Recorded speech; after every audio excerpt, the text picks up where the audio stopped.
Hello' friends, welcome to J academy revolution to education journey. মই লৈ আহিছোঁ আজি আকৌ মডাৰ্ণ হিষ্ট্ৰীৰ যি মই ছিৰিজ চলাই আছিলোঁ, তো তাৰে মই আজি কেইটামান আকৌ কুৱেশ্যন লৈ আহিছোঁ। আজিও মই লৈ আহিছোঁ 25টা কুৱেশ্যন। মই 300টা কুৱেশ্যন দিম বুলি আপোনালোকক কৈছিলোঁ। আপোনালোকক অলৰেডি মই 6টা ভিডিঅ' দিছোঁ আৰু আজি এইটো মোৰ 7 নম্বৰ ভিডিঅ'। আগৰকেইটা যদি আপোনালোকে মিছ কৰিছে তেতিয়াহ'লে চাই ল'ব, মিছ নকৰিব। আৰু আপোনালোকৰ যিমানখিনি বন্ধু বান্ধৱ আছে সকলোকে মোৰ ভিডিঅ'বিলাক শ্বেয়াৰ কৰি দিয়ক, যাতে সকলোৱে মোৰ ভিডিঅ'খিনি পাই উপকৃত হয়।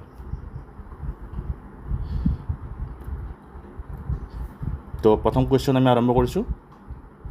ইনকিলাব জিন্দাবাদ শ্লোগান জনপ্ৰিয় কোনে কৰে? ইনকিলাব জিন্দাবাদ শ্লোগানটো কোনে জনপ্ৰিয় কৰিছিলে? তো এইটো অপশ্যন আহিব, ভগত সিঙে কৰিছিলে। অপশ্যন এ, ইনকিলাব জিন্দাবাদ জনপ্ৰিয় কৰিছিলে Bhagat Singh, option A.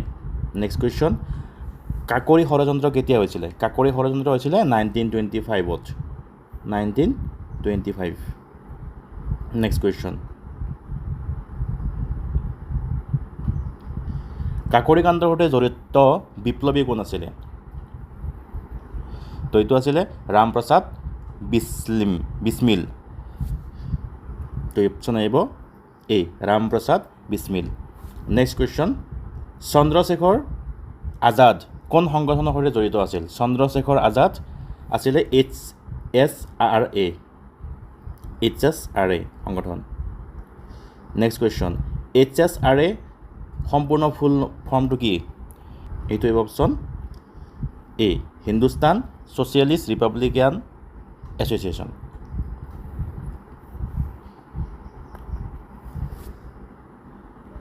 Next question, Lahore ষড়যন্ত্ৰ মামলাত মৃত্যুদণ্ড পোৱা বিপ্লৱী কোন আছিলে? লাহোৰ ষড়যন্ত্ৰ এইটো হৈছিলে লাহোৰ ষড়যন্ত্ৰ, তাত কোন বিপ্লৱীক মৃত্যুদণ্ড দিয়া হৈছিলে? ভগত সিঙক। Bhagat Singh, option A. Next question, Simon commission ভাৰতলৈ আহিছিল কেতিয়া? ইম্পৰ্টেণ্ট কুৱেশ্যন, চাইমন কমিশ্যন আহিছিলে 1928। নেক্সট কুৱেশ্যন, চাইমন কমিশ্যনৰ বিৰুদ্ধে শ্লোগান কি আছিলে? চাইমন কমিশ্যনৰ বিৰুদ্ধে শ্লোগানটো আছিলে Simon go back. Simon go back. Next question, Lala Lajpat Rai কোন আন্দোলনত আঘাতপ্ৰাপ্ত হৈছিলে? এইটো হৈছিল Simon commission protest. Simon commission প্ৰটেষ্টত লালা লাজপত ৰায় আঘাতপ্ৰাপ্ত হৈছিলে। নেক্সট কুৱেশ্যন, পূৰ্ণ স্বৰাজ প্ৰস্তাৱ কেতিয়া কংগ্ৰেছে গ্ৰহণ কৰে? 1929 চনত পূৰ্ণ স্বৰাজ প্ৰস্তাৱটো গ্ৰহণ কৰিছিলে। নেক্সট, 26 জানুৱাৰী 1930 কি ৰূপে পালন কৰা হৈছিলে?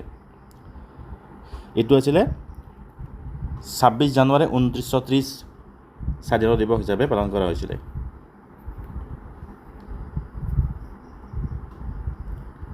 নেক্সট, গান্ধীজীৰ লৱণ সত্যাগ্ৰহ ক'ৰ পৰা আৰম্ভ হৈছিলে? গান্ধীজীৰ লৱণ সত্যাগ্ৰহ আৰম্ভ হৈছিলে সাবৰমতীৰ পৰা। নেক্সট কুৱেশ্যন, ভাৰত ত্যাগ প্ৰস্তাৱ কংগ্ৰেছে ক'ত গ্ৰহণ কৰিছিলে? ভাৰত ত্যাগ প্ৰস্তাৱ কংগ্ৰেছে গ্ৰহণ কৰিছিলে বম্বেত। নেক্সট কুৱেশ্যন, কৰ বা মৰ ডু অৰ ডাই উক্তিকাৰ? এইটো হ'ল মহাত্মা গান্ধীৰ, option A. Next, INA trials ক'ত অনুষ্ঠিত হৈছিলে? INA ট্ৰায়েলছ অনুষ্ঠিত হৈছিলে লালকিল্লাত। নেক্সট কুৱেশ্যন, কেবিনেট মিছনত নথকা সদস্য কোন?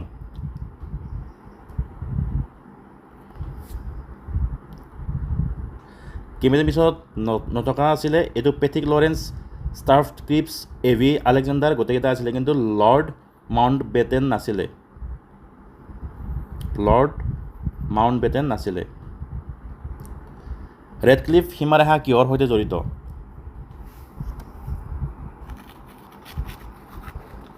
এইটো আছিলে ৰেডক্লিফ সীমাৰেখাটো আমাৰ ভাৰত বিভাজন।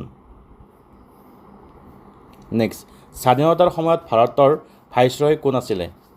ভাইচৰয় আছিলে লৰ্ড মাউণ্ট বেটেন। নেক্সট কুৱেশ্যন, সংবিধান সভাৰ সাংবিধানিক উপদেষ্টা কোন আছিলে? সংবিধান সভাৰ সাংবিধানিক উপদেষ্টা আছিলে BN ৰাও। নেক্সট, উদ্দেশ্য প্ৰস্তাৱ কোনে উত্থাপন কৰিছিলে? উদ্দেশ্য প্ৰস্তাৱ কোনে উত্থাপন কৰিছিলে জৱাহৰলাল নেহেৰু নেক্সট কুৱেশ্যন কোনজন ভাৰতক লৌহ মানৱ বুলি কোৱা হয় চৰ্দাৰ বল্লভভাই পেটেল নেক্সট কুৱেশ্যন স্বাধীনতাৰ পিছত দেশীয় ৰাজ্যসমূহ একত্ৰিত কৰাত মুখ্য ভূমিকা কোনে লৈছিলে এইটো চৰ্দাৰ বল্লভভাই পেটেলে লৈছিলে অপশ্যন এ নেক্সট সংবিধান সভাৰ প্ৰথম অস্থায়ী সভাপতি কোন আছিলে প্ৰথম অস্থায়ী সভাপতি আছিলে Sachchidananda Sinha doctor Sachchidananda Sinha next question Mountbatten পৰিকল্পনা ঘোষণা কৰা হৈছিল কেতিয়া 3 জুন 1947 চন লাষ্ট কুৱেশ্যন ভাৰত আৰু পাকিস্তান স্বাধীনতা আইন কেতিয়া গৃহীত হৈছিলে 1947 তো আজিৰ ভিডিঅ' এইখিনি আছিলে আশা কৰোঁ আপোনালোকৰ উপকৃত হৈছে যদি উপকৃত হৈছে তেতিয়াহ'লে এটা লাইক কৰি দিব আৰু কমেণ্ট বক্সত জনাই দিব আপোনালোকৰ উত্তৰখিনি কিমানখিনি শুদ্ধকৈ ক'ব পাৰিছে আৰু আপোনালোকৰ সকলো বন্ধু বান্ধৱকে শ্বেয়াৰ কৰি দিব মোৰ চেনেলটো আপোনালোকে ছাবস্ক্ৰাইব কৰক আৰু মোক উৎসাহ দিয়ক ধন্যবাদ জয় আই অসম